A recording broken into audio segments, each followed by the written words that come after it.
Having a well-designed packing station is extremely important in the order fulfillment process.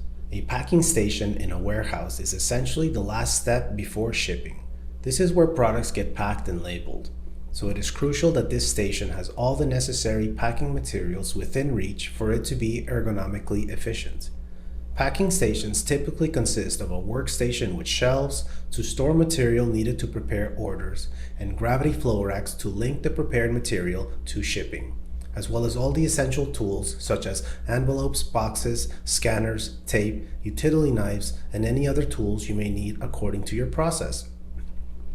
Make sure to arrange your packing station in a way that it creates a smooth and continuous workflow. Having a place for everything will reduce the risk of having to stop and getting held up, thus creating a bottleneck. Think about setting up your packing station so that it creates a smooth transition between picking the order, packaging the products, and how it will be picked up for delivery. Remember, the end goal is to fulfill customer satisfaction.